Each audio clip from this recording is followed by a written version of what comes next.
All right, welcome to the Explainer. Today, we're going to tackle something that, well, it sounds like a riddle, right? A concept that seems to just shatter the basic rules of math we all learned. I mean, really think about it. If you keep adding numbers together forever, shouldn't that sum just get bigger and bigger and bigger until it's, infinite? It seems obvious. But what if I told you that's not always the case? What if I said you can add forever and end up with, the number 1? Okay, let's picture this. You've got a chocolate bar. You eat half. Then you eat half of what's left. That's a quarter of the bar. Then half of that tiny piece, which is an eighth. You see the pattern? You keep on eating half of whatever is left, forever and ever. Now here's the question. Do you ever end up eating more than that single chocolate bar? I mean, it feels like you can't, right? But you're adding pieces forever. So how does it stop? So this isn't just some fun little brain teaser. This is actually a really deep mathematical puzzle. And to get our heads around it, we need to do what mathematicians always do. We need to give it a name. Because once you can name it, you can start to tame it. Even something as wild as infinity. And that name is an infinite series. It's really just a formal way of writing down an addition problem that never, ever stops. It's the tool that lets us ask the big question, does this thing actually land on a specific number? Or does it just, fly off to infinity? Okay, so this whole idea of an infinite series, it's not just for weird philosophical puzzles. It's actually a massive upgrade for tools we already use. Let's take a look at how it can give a familiar formula from algebra some serious superpowers. Remember the binomial theorem from algebra? It's that handy formula for expanding stuff like a plus b squared or cubed, and it works great, as long as that power n is a nice positive whole number like 2 or 3. But what if you want to use a power like 1/2 or -2? The original formula just breaks. It can't handle it.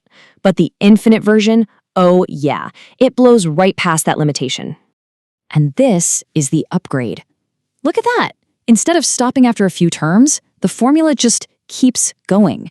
It's this never-ending pattern that gives it the power to let m be pretty much anything you want. A fraction, a negative number, whatever.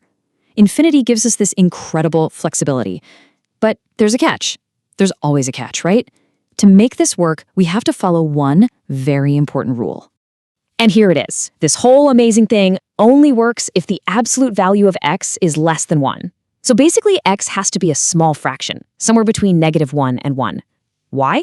Well, if x is too big, the terms you're adding just get bigger and bigger, and the whole sum just explodes into chaos. So this little rule is the secret sauce. It's what keeps infinity under control.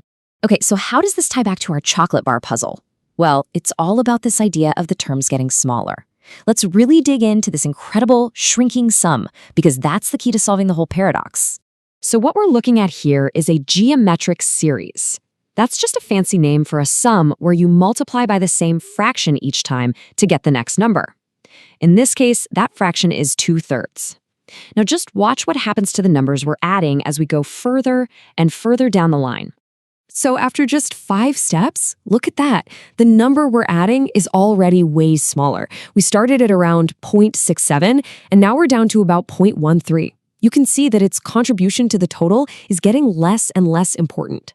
Jump ahead to 10 steps. Wow, now the piece we're adding is super tiny, less than 2/100ths. You can definitely see the trend here, right? The deeper we go into this series, the more insignificant each new piece becomes. And by the time we hit the 20th term, the number is basically 0. And that is the absolute core idea here. When the numbers you're adding shrink fast enough, they eventually get so ridiculously small that they don't really change the total anymore. The sum starts closing in on one specific final number. We say that it converges. So the secret is that common ratio, the number you multiply by each time. As long as its absolute value is less than 1, the sum is guaranteed to land on the final number. And the best part? We don't have to just guess what that number is. There's this incredibly elegant formula that gives us the exact answer. So let's bring it all home and go back to our chocolate bar. The first piece we ate, A, was 1/2. And the ratio, R, was also 1/2, right? Because each piece was half the size of the last. So we just plug those into our cool new formula. We get 1/2 divided by 1 minus 1/2. And what does that equal? Exactly 1. The sum doesn't go on forever to infinity. It lands perfectly on 1. You eat exactly 1 chocolate bar. And just like that, Paradox solved. Okay, that's cool. But now for something that is, I think, even more amazing. This whole concept of a converging series, it's not just for mind-mending puzzles. It actually lets us build, literally from the ground up, one of the most critical numbers in all of science. I'm talking about the number E. Yeah, that E button on your calculator. It's kind of like pi's cousin. It pops up everywhere. We're talking population growth, compound interest, how things decay. It's fundamental to nature. And its origin story, you guessed it, it's an infinite series. Check this out. This is the number E. It wasn't just, found somewhere. It is defined as the final exact sum of this beautiful, simple-looking series. And by the way, those exclamation points mean factorial. So 3 factorial is just 3 times 2 times 1. Easy enough. But wait a second. How do we even know this thing adds up to a finite number? Well, we can prove it with a really clever trick. We can compare it term by term to a geometric series that we already know converges. And if you look closely, you'll see that every term in the series for E is actually smaller than the corresponding term in our comparison series. So think about it. If the E series is smaller at every single step than another series that we know adds up to a finite number, then E has to be finite too. It's trapped. It can't escape to infinity. In fact, we can prove that its total value has to be less than 3.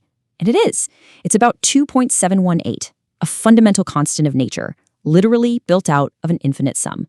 So it turns out that infinity, if you follow the rules, isn't about chaos and endlessness at all. It's actually a tool for incredible precision. It lets us pin down numbers and ideas that would otherwise be impossible to grasp. Which leaves us with a pretty wild final thought, doesn't it? If we can use infinity to perfectly define a fundamental constant of the universe, what else is out there that it can explain?